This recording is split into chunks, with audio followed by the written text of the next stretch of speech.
boards and commissions, knowing that vacant positions force extensions to current terms or vacancies in meeting quorums, and provide an opportunity to prepare citizens for volunteer and welcome public service. Finally, a major strengthening of what constitutes municipal ethical behavior, or the opposite, illegal or corrupt practices within the city that no one is proud of. I wish to join with Charter Commission members and echo appreciation to the City Council members who did participate in open discussion focused on City Council issues, as well as public hearing sessions. We must also thank City Department employees, especially civil service and city attorney offices, for the work they advanced to simplify and make clear the practical distinctions that will cover future administrative challenge. I ask you to trust the document facing you tonight. I have read the whole thing more than one time. If you understand that our existing governance foundation is weak or inadequate in certain areas, too complicated in other areas, and practically ignored by leadership in other areas for years, please vote tonight to put the charter before the public as a question on the November ballot. Encourage folks in each district to vote on improving our governance foundation as you seek your political office. Time will tell. Thank you very much, Mr. Lee. The next speaker will be Ms. Faith Sweeney. Ms. Faith Sweeney, if you're with us, you have the floor. I'm going to hold it here. Good evening. My name is Faith Sweeney, Huntington Turnpike. As chair of the Charter Revision Commission, I want to begin by thanking my fellow commissioners for their tireless commitment to this process. I also want to recognize the collaboration we received from the Ordinance Committee, the City Council, the civil service directors, and other directors who offered their insight and expertise along the way. This was a collaborative effort, and I am grateful for the time and energy everybody took to devote to it. Revising the charter is not a small undertaking. This document serves as the foundation for how Bridgeport governs itself. It outlines how we make decisions, how we ensure accountability, and how we provide services to the people we represent. Together, we worked to modernize, clarify, and strengthen this charter so it reflects the needs of today while laying a strong foundation for the future. But I believe that we have accomplished something a little bit bigger than that.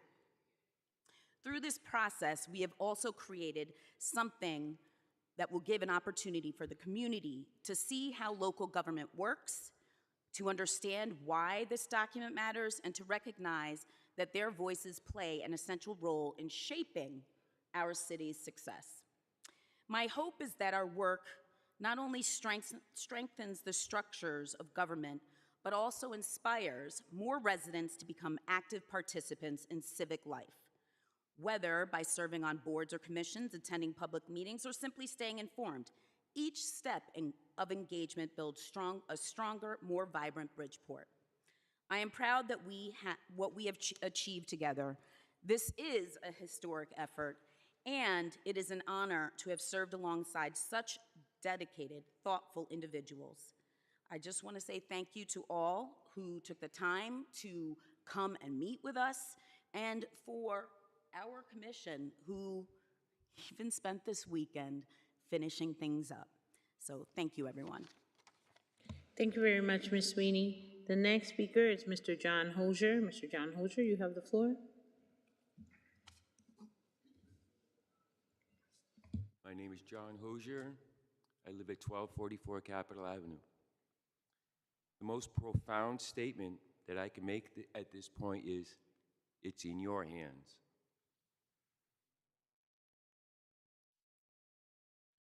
Thank you very much, Mr. Hosier. The next speaker is Mr. Bob Halstead. Mr. Bob Halstead.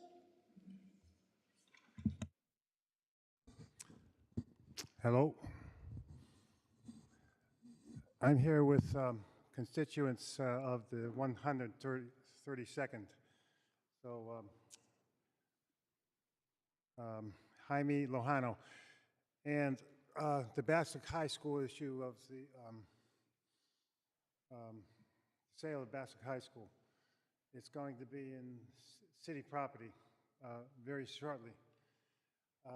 And when the school moved out, they locked the gates, and it impacted the neighbors because at night when the lots were vacant, when nobody was using them, they used to use it for parking. Mr. Lojano has done an incredible job where a commercial mixed-use building is on State Street next to the community garden that I manage, and he has been involved with. Mr. Lojano has agreed that they're going to put a mural overlooking the garden. This is our point of entry where we get started. There's a lot of issues here with people having no place to park and a lot of crime and car break-ins. And the city owns this property. They have within their means to be part of the solution. Myself, I was 13 years city property manager, and give you one example on 588 East Main Street. It was a vacant building. We needed a driveway to have parking in order to get zoning past building permit. In my capacity, we subdivided a little piece from the Chevron station on the corner of Seymour and East Main, and then sold it to the developer, and now it's many units of affordable housing and commercial use. So there's a precedent here. I'm hoping that such a thing can happen here so that we can solve the problem of this constituents who live there. So this is our point of entry. How do we get the ball rolling? Citizen here. I'm a citizen. I haven't walked into the development office and made this proposal, but we're starting here and hope to get the support of the city council people from the 132nd district that are sitting here, because that's the only empowerment that we have right now to make a difference over there. Mr. Halstead, can you please state your address for the record? Oh, yes, Robert Halstead, 55 Sterling Place, Bridgeport. Thank you very much. Your time is up. Okay, and then Mr. Jamie Lojano, you have the floor next.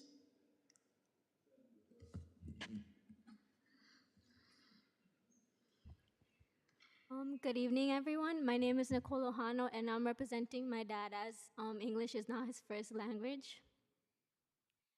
We asked to have a space from what used to be Bassick High School in order to make it into like a parking lot or like a space in which we can access our backyard so that we could be able to have parking.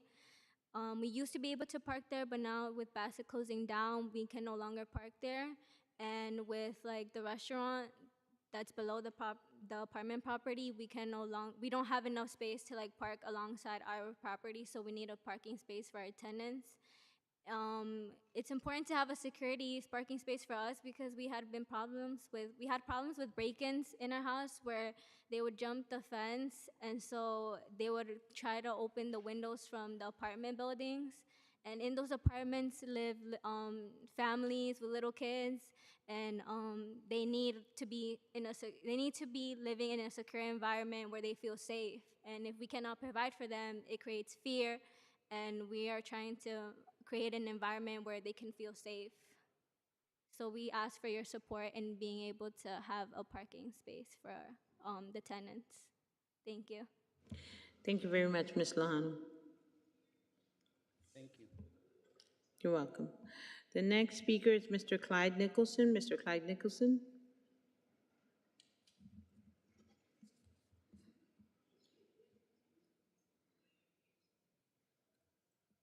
Good evening, everyone.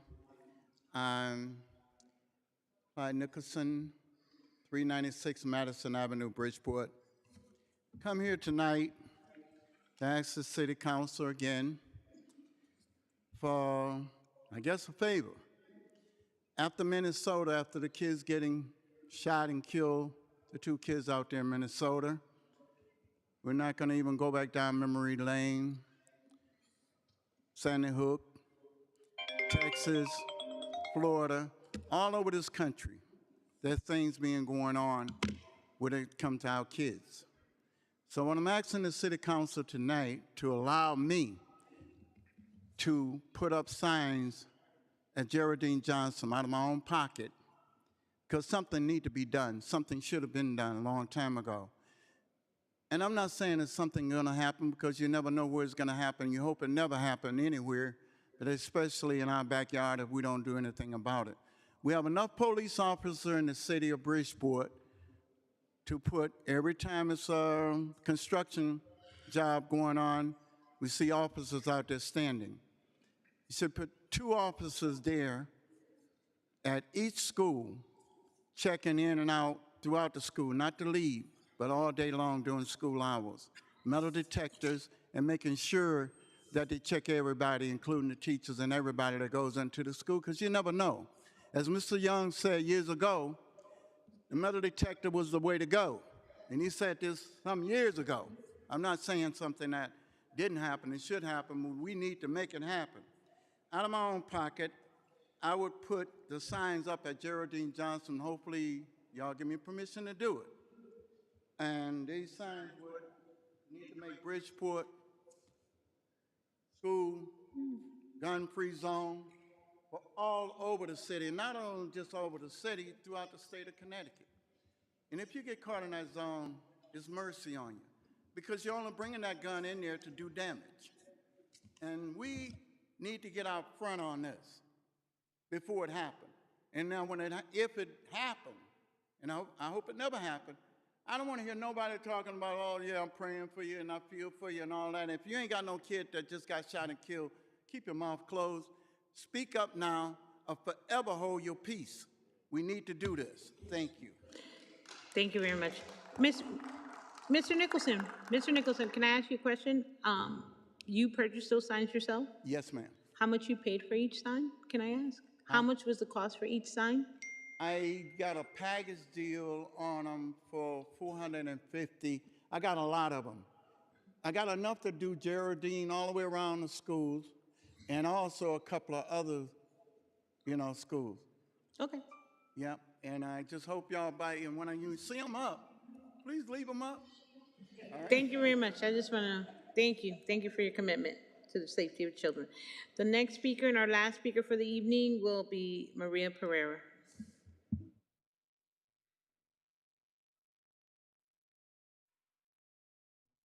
Good evening.